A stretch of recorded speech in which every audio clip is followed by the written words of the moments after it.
Friends, మనకి ఇప్పుడు Rajamouli Mahesh Babu combination లో వస్తున్నటువంటి చిత్రం గురించి చెప్పుకుందాం. ఈ చిత్రం షూటింగ్ మొదలయ్యి ఇప్పటి వరకు ఎలాంటి అప్డేట్స్ కూడా రావట్లేదు. ఒక పిక్చర్ మాత్రం ఫోటో వదలడం జరిగింది. మహేష్ బాబు దాంట్లో ఫేస్ లేకుండా చెస్ట్ ని చూపిస్తూ మెడలో రుద్రాక్షమాల, శివలింగం, త్రిశూలం, నంది ఉన్నటువంటి రుద్రాక్షమాలను మెడలో చూపిస్తూ ఒక పిక్చర్ ని వదలడం జరిగింది. అంతవరకే ఇప్పటిదాకా వచ్చిన అప్డేట్స్.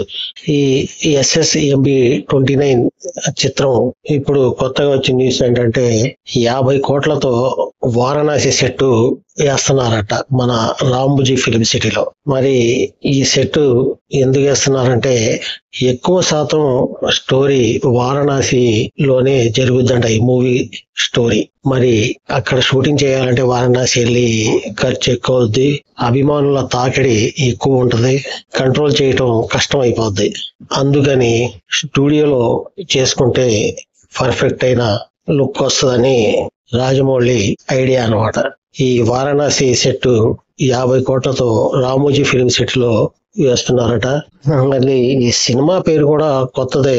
ఏమని పెడతారని ప్రచారం జరుగుతుందంటే మీడియాలో సినిమా పేరు కూడా వారణాసి అని అనుకోవడం జరుగుతుంది. ఈ 50 కోట్ల భారీ ఖర్చు చేసి వేస్తున్న సెట్ లో కెమెరాలు ఎటువంటి సీన్ చేసుకోవాలన్నా, పర్ఫెక్ట్ గా లుక్ మనకి చూపిస్తాలన్నా స్టూడియోలో ఈ సెట్ వేసి మనకి చూపిస్తడం జరుగుద్ది. మీరు మహేష్ బాబు చిత్రంలో చార్మినార్ సెట్ చూసే ఉంటారు. ఒక చిత్రంలో పాట చార్మినార్ పైన పక్కన తీసినట్టు మనకి మంచి సెట్ వేసి ఆ టైంలో చూపిస్తూ జరిగింది. మరి వారణాసి కూడా అలాంటి సెట్ లోనే మనకి నిజమైన వారణాసిలో సంచరిస్తున్నట్టుగా మనకి అనిపించేటట్టు సెట్ వేసి మనకు ఈ చిత్రం చూపించడం జరుగుతుంది. మరి హాలీవుడ్ దర్శకుడు జేమ్స్ కెమెరూన్ భారత్ కు Avatar the fire and ash promotion కోసం వచ్చినప్పుడు అదే వేదికపై ఈ ఫస్ట్ లుక్ ను ఆవిష్కరించే అవకాశం ఉందని ఇండస్ట్రీ వర్గాల్లో చర్చ కూడా జరుగుతుందని మనకు తెలుస్తుంది. మనకు ఫస్ట్ లో వచ్చిన పోస్టర్ లో శివతత్వం ఉట్టిపడేలా మనకి ఆ పోస్టర్ ను చూపించడం జరిగింది. ఇప్పటిదాకా ఎటువంటి టీజర్లు గాని వేరే పోస్టర్లు గాని ఇప్పటి వరకు మనకి విడుదల కాలేదు. మహేష్ బాబు పుట్టినరోజు టీము ప్రకటించిన ఆ గ్లిప్స్ November 25 విడుదల కానుందని, ఆ పోస్టర్ లో మహేష్ బాబు ధరించిన పెండెంట్ లో నంది, త్రిశూలం, మృగం ఉండటంతో ఈ సినిమా మైథాలజీతో ముడిపడి ఉందా అనే ఊహాగానాలు ఊపందుకుంటున్నాయి.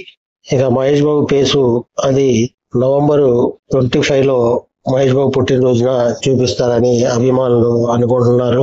ఇంకా ఈ వారణాసి సెట్ లోనే కాదు, ఈ మూవీ యొక్క షూటింగ్ పలు షెడ్యూళ్లు పూర్తి చేసుకుంది ఇప్పటికి. ఇంకా ఇండస్ట్రీలో ఈ ప్రాజెక్టు గురించి చర్చించుకుంటున్నారు. ఈ భారీ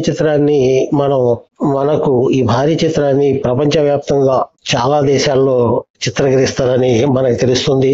అయితే ఈ లోకం చుట్టిన వీరుడు టైప్ లో ఈ మూవీ ఉండబోతుందని మనకి అర్థమవుతుంది. మహేష్ బాబు పలు దేశాల్లో తిరుగుతూ మనకి ఈ మూవీలో కనబడతారని చిత్రవర్గాల్లో ఒక టాక్ వినబడుతుంది. ఇంకా ఈ షూటింగ్ ని మనకి వారణాసి సెట్ ని ఫిల్మ్ సిటీలోనే వేసి ఎందుకు తీయాలంటే ఇప్పుడు సోషల్ మీడియాలో ఏం దొరుకుద్దా, ఎటువంటి చిన్న ముక్క దొరికినా గానీ సోషల్ మీడియాలో చూపించి దానికి పెద్ద ప్రచారం చేస్తడం జరుగుతుంది. షూటింగ్ జరిగేటప్పుడు ఎవరైనా వీడియోలు తీయటం గాని ఫోటోలు తీయటం గాని జరగవచ్చు. అందుకనే మనకి కథ సినిమా విడుదలయ్యే వరకు సినిమా యొక్క కథనం చాలా గుప్తంగా ఉంచి లీకులు లేకుండా చూడాలని మన జక్కన్న కోరిక. అలాగా రామోజీ ఫిల్మ్ సిటీలో అక్కడైతే లీకులకు ఛాన్స్ ఉండదని మూవీ టీం భావిస్తుంది. అయితే ఈ సెట్ కోసం సుమారు 50 కోట్లు భారీ ఖర్చు అవుతుందని అంచనా వేస్తున్నారు. వీళ్ళు పెట్టే పెట్టుబడికి 50 కోట్లు లెక్కం కాదు. ఈ చిత్రం హాలీవుడ్ రేంజ్ లో ప్రపంచ వ్యాప్తంగా ఒకేసారి విడుదల చేస్తారని చర్చలు జరుగుతున్నాయి. ఇంకా ఈ చిత్రం 120 దేశాల్లో ఒకేసారి విడుదల కానుందని, ఈ మెగా ప్రాజెక్టు 2027 మార్చి 25 ప్రేక్షకుల ముందుకు వస్తుందని మనకి సమాచారం అందుతుంది. నవంబర్ లో రాబోయే ఈ న్యూ గ్లిప్స్, కొత్త గ్లిప్స్ ని ఏమి చూపించబోతున్నారు, వారణాసి అనే పేరు పెడతారా ఈ సినిమాకి, అసలు ఆ పేరు వెనకాల ఉన్న మిస్టరీ ఏంటి, ఇవన్నీ అప్పుడు తేలవచ్చు అనుకుంటున్నారు అభిమానులు. అందరి చూపు ఇప్పుడు రాజమౌళి మహేష్ సినిమా రాబోయే చిత్రం గురించే చర్చలు జరుగుతున్నాయి సినీ వర్గాల్లో. సరే, ఈ మూవీ విడుదలయ్యి ఎంత సంచలనం సృష్టిస్తుందో మనం కూడా చూద్దాం. ఇది ఫ్రెండ్స్, మీకు మహేష్ బాబు చిత్రం SSMB 29 గురించి చెప్పాలనుకుంది. ఈ వీడియో మీకు నచ్చితే లైక్ చేయండి, సబ్స్క్రైబ్ చేసుకోండి, బెల్ బటన్ నొక్కండి. Thank you. జై హింద్.